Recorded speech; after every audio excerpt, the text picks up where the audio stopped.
جی السلام علیکم پاکستان. میں آج بات کروں گا Imran Khan as a leader. ایک لیڈر کے لیے جو بہت ضروری چیز ہے، ڈیش ڈرائیو اینڈ ڈائنامزم کے ساتھ ساتھ وہ انفلوئنسنگ ایبلٹی ہوتی ہے اور انیشیٹو ہوتا ہے. اور اس میں اگر ہم کل اور آج کی ان کی ایکٹیویٹی دیکھیں اور ڈیسیژنز دیکھیں تو دو میجر چیزیں ہمارے سامنے آتی ہیں. سب سے پہلے جو ان کا الجزیرہ کو انٹرویو ہے، میں سمجھتا ہوں کہ ان کا جو کویسچنز کا رسپانس تھا، جو کویسچنز کی ہینڈلنگ تھی، وہ بالکل فلالیس تھی. اور واقعی ایک لیڈر کو اسی طرح بات چیت کرنی چاہیے. اور میں سمجھتا ہوں کہ جب سے میں نے اپنا ہوش سنبھالا ہوا ہے اور آج تک جتنے بھی میں نے پولیٹیکل لیڈرز دیکھے ہیں تو ان میں I think he is the best. جس طریقے سے انہوں نے کل آپ دیکھ لیں، انہوں نے بات چیت جب چائنا پہ انہوں نے کویسچن کیا، اس کی ہینڈلنگ کس طرح کی تھی، امریکنز کے اوپر کیا، اور سعودی عربیہ کے متعلق کیا، اسرائیل کے متعلق کیا، انڈیا کے متعلق کویسچنز، ڈفرینٹ کویسچنز جو ہے وہ لے کے آیا ہوا تھا جو وہ فورن اینکر تھا. اور جب یہ اینکرز فورن اس طریقے سے اپیئر ہوتے ہیں تو ان کے پیچھے ایک ایجنڈا ہوتا ہے. وہ آپ سے کچھ اگلوانا چاہتے ہیں، آپ سے کچھ انفارمیشن لینا چاہتے ہیں کہ اس وقت اسٹیٹ کا جو مائنڈ سیٹ کیا ہے اور اسٹیٹ جو لیڈرشپ ہے وہ اسٹیٹ کو کس طرف لے کے جانا چاہتی ہے. تو میں سمجھتا ہوں کہ جس طریقے سے انہوں نے ہر سوال کا جواب دیا، اس کی کوئی مثال نہیں ملتی. تو میں اس پوائنٹ پہ آ کے میں ریکویسٹ کروں گا باقی پارٹیز سے بھی کہ آپ اپنی پارٹیز کے اندر جو ہے وہ ایک لیڈرشپ جو اوریجنل اور جینون ہے ان لیڈرز کو اوپر لے کے آئیں. یہ جو ڈائناسٹک پولیٹیشینز ہیں، یہ جو وراثت میں جن کو پولیٹکس ملتی ہے، ان سے اپنے آپ کو ڈی لنک کریں. اس کے دو بڑے آپ کو فائدے ہوں گے. سب سے بڑی بات یہ ہے کہ جب لوگ میرٹ پہ اوپر آئیں گے تو پھر اس نیشن کو بھی میرٹ ملے گا. جب جسٹس ہوئے گی، میرٹ ہوگا، تو آپ کو بالکل ایک ٹرانسپیرنٹ، ایک زبردست قسم کی لیڈرشپ جو ہے وہ ملے گی.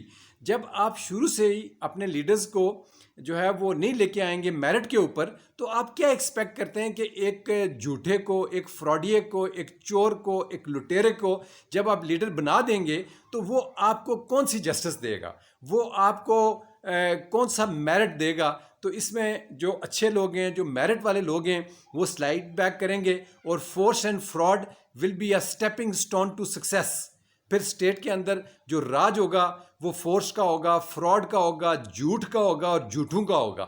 تو اس لیے میری گزارش ہے آپ لوگوں سے کہ آپ، یہ سب ہماری اپنی پارٹیز ہیں، میرے مطلب کوئی اختلاف کسی سے نہیں ہے. پیپلز پارٹی ہو گئی، نون لیگ ہو گئی، فار دیٹ میٹر باقی بھی ہماری سائڈ لائن کی جو پارٹیز ہیں لائک جماعت اسلامی ہے and others, M Q M ہے.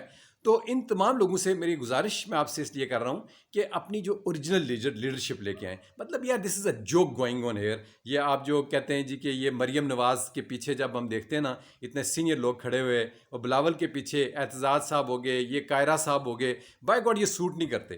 یہ مطلب بالکل ہی ان کی جو ہے نا آپ سمجھیں کہ مس میچ کرتے ہیں یہ پرسنالٹیز جب ان کے ساتھ کھڑی ہوتی ہیں. تو پہلی بات تو ایک لیڈرشپ، اور یہ میں نے آپ سے گزارش کرنی تھی تاکہ اس قوم اور آپ سب لوگوں کو یہ فائدہ ہوگا جب اس طرح کی اوریجنل اور بڑی ٹاپ لائن. مطلب what is a wrong with Aitzaz احسن؟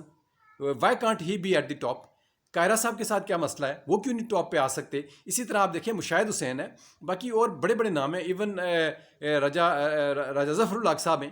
مطلب بڑے سیزن پولیٹیشینز ہیں. اسی طرح پارٹیز کے اندر کئی چھپے ہوئے لوگ ہیں جن کو جو ہے نا ان کو اوپر نہیں آنے دیا جا رہا. تو میری ریکویسٹ یہ ہے کہ ان لوگوں کو میرٹ پہ لے کے آئیں اور یہ کنٹری یہ فلورش کرے گا، اس کے جو عوام ہے یہ فلورش کرے گی. پہلی بات یہ ہے. دوسرا جو عمران خان کا بڑا ڈیسیژن ہے وہ ہے جنرل باجوہ کا. جنرل باجوہ کو میں پرسنلی فیل کرتا ہوں کہ ان کو ریزائن نہیں کرنا چاہیے تھا. چلیں انہوں نے اگر ریزائن کیا تو کیونکہ ان کا قصور کوئی نہیں ہے. آپ پہ کوئی آ کے الزام لگائے گا، کوئی اس طرح کی بات چیت آپ پہ کر دے گا آ کے، تو آپ ان کو ریزائن کرتے رہیں گے، اپنی ایکسپلینیشنز دیتے رہیں گے. تو جو قانون شہادت ہے آرٹیکل 118 وہ یہ کہتا ہے کہ جب آپ پہ کوئی الزام لگاتا ہے تو جو الزام لگانے والا ہے اس کو جا کے پروو کرنا چاہیے کہ یہ بندہ گلٹی ہے یا نہیں ہے. پھر الزام کا جو برڈن آف پروف ہے وہ شفٹ کرتا رہتا ہے. But in this particular case we knew it right from the outset کہ یہ انڈینز نے پروپیگنڈا کیا ہے اور انڈینز اس کے پیچھے ہیں. اور ایک بندہ امریکہ میں بیٹھ کے بول رہا ہے، کیوں نہیں وہ پاکستان میں بیٹھ کے بول رہا ہے، یا باقی جو ہیں. تو ساری یہ لابیز کام کر رہی تھیں اور ہم نے کہا کہ سی پیک کو جس طریقے سے وہ لے کے جا رہے ہیں بیسیکلی اس کو یہ ٹارگٹ کر رہے تھے.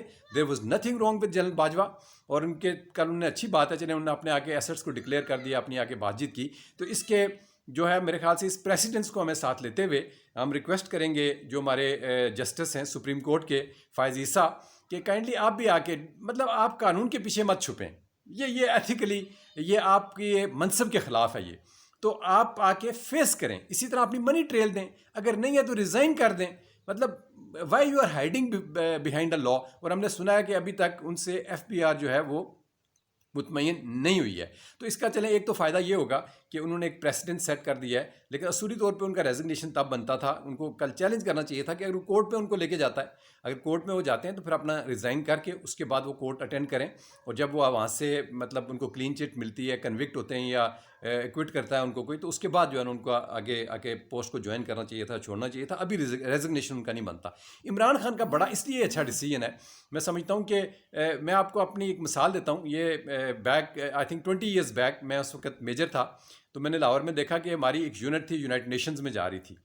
کچھ اس کے سپاہی تھے جو کہ میرٹ پہ نہیں آ رہے تھے اور ان کو وہ نہیں لے کے جا رہے تھے. تو انہوں نے وہاں پہ ایک پلاٹ چلا، ایک سازش کی، مطلب 4-5-6 لوگ تھے، تو ایک یونٹ میں ایک گڑبڑ کی انہوں نے. اس کے بعد ان کا مائنڈ یہ تھا کہ ہم یہ گڑبڑ کریں گے تو جو سی او صاحب یونٹ کے ہیں نا، تو ان کو جو ہے یہ ان کے اوپر آئے گا اور وہ بھی نہیں باہر جائیں گے، اور وہ کہیں گے جی ان کا کمانڈ اینڈ کنٹرول ٹھیک نہیں ہے. کیونکہ میں آپ کو اکثر کہتا ہوں کہ آرمی کی اکاؤنٹیبلٹی بہت اسٹرکٹ ہے. سپوز اگر ایک ڈرائیور گاڑی کو جا کے اگر ایکسیڈنٹ کرتا ہے پنڈی کے اندر، آپ لاہور کے اندر بیٹھے ہوئے، تو C O will be held responsible for that. اس کو بھی جو ہے نا وہ کہیں گے کہ جی آپ نے رائٹ پرسن نہیں بھیجا، یا ڈرائیور کی ٹریننگ ٹھیک نہیں ہے، یا یہ رات کو سویا نہیں ہے. There are so many things. تو جب ان نے یہ پلاٹ کیا ان لوگوں نے، تو یہ واقعہ ایک یونٹ میں ہو گیا. تو جنرل شفقات تھے ہمارے corps commander, I really salute that gentleman. تو انہوں نے یہ کیا کہ انہوں نے کہا نہیں، ہم نے کوئی سی او کو کچھ بھی نہیں کہنا. وہ اس لیے نہیں کہنا کہ کل اگر آج ہم نے سی او کو سیک کر دیا، کمانڈنگ آفیسر کو یونٹ کے، تو کل دوبارہ سے اسی طرح کے ایلیمنٹس آئیں گے، دوبارہ وہ یہ حرکت کریں گے کہ ہمیں اگر سلیکٹ کر کے نہیں لے کے جا رہے تو ہم سی او صاحب کو بھی نہیں جانے دیں گے، ہم باقیوں کو بھی نہیں جانے دیں گے، نہ کھیڑساں نہ کھیڑن دیساں والا کانسیپٹ جو ہے نا، یہ انہوں نے کہا یہ پروموٹ ہوگا. لہٰذا ان ایلیمنٹس کو ڈسکریج کرنے کے لیے ضروری یہ ہے کہ سی او کو ہم کچھ بھی نہ کہیں، اس کو آپ جانے دیں، تاکہ جو پیچھے آنے والے سازشی لوگ ہیں وہ اس سے ڈسکریج ہوں گے. تو یہ جو ہے نا میرے خیال سے بڑی فٹ بیٹھتی ہے عمران خان کے اوپر کہ انہوں نے ان کا ریزگنیشن ایکسیپٹ نہیں کیا. کیونکہ وہ اگر ایکسیپٹ کرتے ہیں تو کل کوئی بھی کسی کے اوپر ایک الزام لگا کے چلو جی اس کو ہم نوکری سے فارغ کرواتے ہیں، یہ اچھا کام کر رہا ہے، اسٹیٹ انٹرسٹ میں کام کر رہا ہے، تو اس میں تمام آپ کی جو ہے نا لابیز جو ہیں وہ ایکٹیو ہو جاتی ہیں، جو دشمن ہے آپ کا. تو اس دشمن کے منہ پہ یہ بہت بڑا تماچا ہے جو عمران خان نے مارا ہے. اور اگر اسٹیٹ مین شپ کسی نے اگر سیکھنی ہے، میرے خیال سے عمران خان سے سیکھے. Thank you very much. Pakistan زندہ باد.